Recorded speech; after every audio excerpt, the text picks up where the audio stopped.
આણંદ વિધાનસભા પરિવારના ઉપક્રમે આણંદ શહેરમાં સરદાર પટેલ બેન્ક્વેટ હોલ ખાતે ઓપરેશન સિંદૂરને અર્પણ કરવા રક્તદાન કેમ્પ યોજવામાં આવ્યો હતો। રેડ ક્રોસ બ્લડ બેંકના સહયોગથી યોજાયેલા આ કાર્યક્રમમાં સાંસદ મિતેશ પટેલ, જિલ્લા ભાજપ પ્રમુખ સંજય પટેલ, અમૂલ ડેરીના વાઇસ ચેરમેન કાંતિભાઈ સોડા, ધારાસભ્ય યોગેશ પટેલ ઉપસ્થિત રહ્યા હતા। આ કેમ્પમાં મોટી સંખ્યામાં યુવાનોએ રક્તદાન કરી ઓપરેશન સિંદૂરને અર્પણ કરવામાં આવ્યું હતું। ભારતીય જનતા પાર્ટી ગુજરાત પ્રદેશ તરફથી દેશના સૈનિકોનો હોસલો વધારવા માટે અને આકસ્મિક સંજોગોમાં જ્યારે લોહીની જરૂર પડે એના માટે ભારતના વડાપ્રધાન આદરણીય નરેન્દ્રભાઈ મોદી સાહેબે જે હાકલ કરી હતી એના ભાગરૂપે આજે આણંદ વિધાનસભા ભારતીય જનતા પાર્ટી પરિવાર તરફથી અહીંયા સરદાર પટેલ હોલ ખાતે બ્લડ ડોનેશનનો કેમ્પ રાખવામાં આવ્યો છે।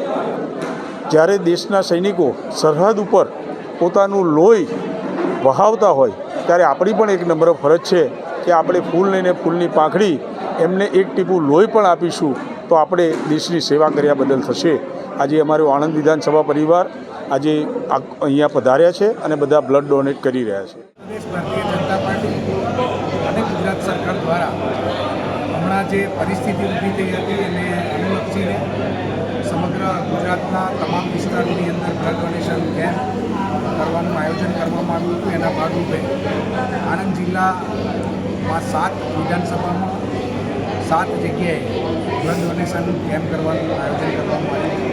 એના ભાગરૂપે આજે આણંદ વિધાનસભા પરિવાર દ્વારા આજે આ બ્લડ ડોનેશન કેમ્પનું આયોજન કરવામાં આવ્યું। ખૂબ ઉત્સાહપૂર્વક લોકો આ રક્તદાન શિબિરની અંદર પોતાનું રક્ત આપવા માટે મોટી સંખ્યામાં લોકો ઉપસ્થિત છે।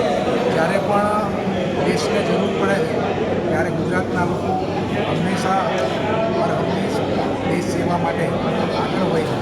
તો આજે પણ લોકો રક્તદાન શિબિરમાં મોટી સંખ્યામાં જોડાયા।